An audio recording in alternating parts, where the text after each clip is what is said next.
Hello students, आज हम पढ़ने वाले हैं लॉ ऑफ रेसिप्रोकल प्रोपोर्शन और जिसको हम लॉ ऑफ इक्विवेलेंट प्रोपोर्शन भी कह सकते हैं।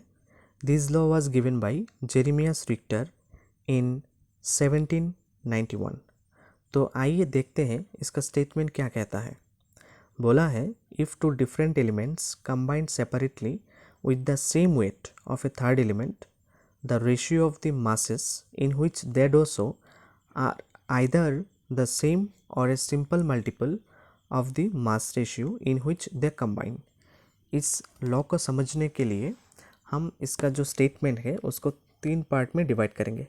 पहला वाला थर्ड एलिमेंट तक और जो दूसरा वाला है इन which से दे डो सो यहाँ तक, और जो थर्ड पार्ट है mass ratio in which they combine.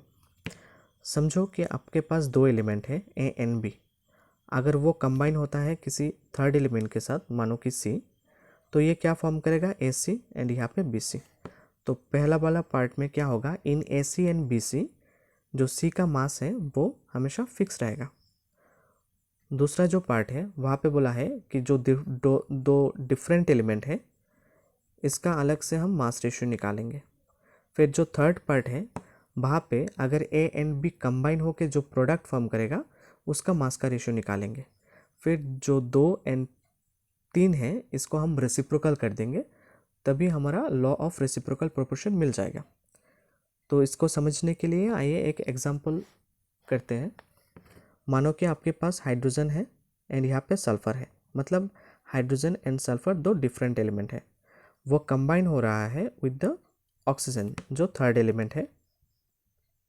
तो यहाँ पे क्या फॉर्म होगा H2O एंड यहाँ पे क्या होगा SO2। तो यहाँ पे मास कितना है 2 ग्राम, यहाँ पे कितना है 16। सल्फर का मास कितना है 32 ग्राम, यहाँ पे 2 ऑक्सीजन एटम है, यहाँ पे भी क्या है 32।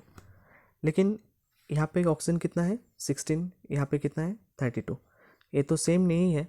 स्टेटमेंट पे बोला है कि with the fixed mass of third element, तो इसको 32 बनाने के लिए हम इसको 2 से मल्टीप्लाई कर देते हैं, तो ये क्या हो जाएगा 4:32।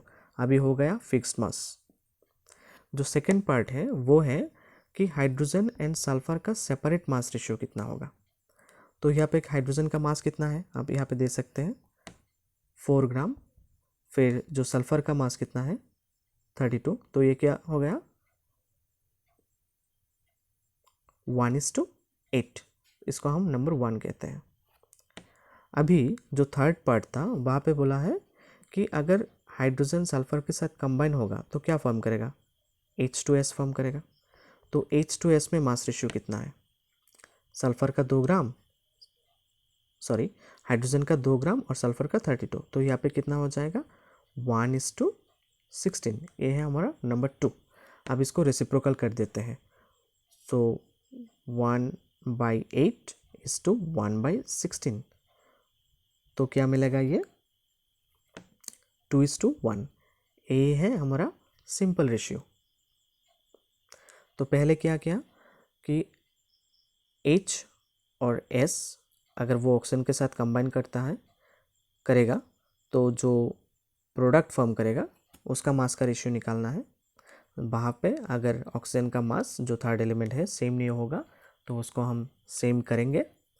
फिर सल्फर और हाइड्रोजन का सेपरेटली मास रेशियो निकालेंगे, इसको हम इक्वेशन नंबर 1 देंगे। फिर हाइड्रोजन एंड सल्फर कंबाइन होकर जो प्रोडक्ट फॉर्म करेगा मतलब H2S, वहाँ पे जो मास रेशियो है वो भी हम निकालेंगे, उसको नंबर 2 दे देंगे। फिर इसको हम रेसिप्रोकल कर देंगे, तभी हमारा सिंपल मल्टीपल रेशियो मिल जाएगा। आइए और एक दूसरा एग्जांपल लेते हैं। मानो कि हमारे पास कार्बन है एंड सल्फर है, वो कंबाइन हो रहा है with the third element oxygen. तो यहाँ पे क्या फॉर्म करेगा carbon dioxide and sulphur dioxide. यहाँ पे मास रेशियो कितना होगा, कार्बन का है 12 ग्राम, ये है 32, फिर यहाँ पे सल्फर का भी 32, ऑक्सीजन का भी यहाँ पे 32, तो हो गया यहाँ पे भी 32, यहाँ पे भी 32। तो यहाँ पे मल्टीप्लाई करने की ज़रूरत नहीं है। फिर कार्बन और सल्फर का अलग से मास रेशियो कितना होगा, ये 12:32, मतलब कितना होगा 4:8। अगर कार्बन सल्फर के साथ कंबाइन करेगा तो क्या फॉर्म करेगा CH2 मतलब कार्बन डाई सॉरी सल्फाइड। तो यहाँ पे मास रेशियो कितना होगा, कार्बन डाई सल्फाइड पे कार्बन का 2 और सल्फर का 32 है, यहाँ पे 2 सल्फर है मतलब 64। तो कितना मिलेगा आपको 3:16। यहाँ पे मैंने एक गलत किया, यहाँ पे 3 होगा, यहाँ पे 3 होगा। तो ये है इक्वेशन नंबर 1 और ये आपका है इक्वेशन नंबर 2। तो इसको हम रेसिप्रोकल करते हैं।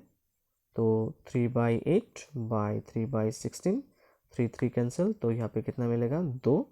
तो ये अल्टीमेटली क्या हो जाएगा 2:1।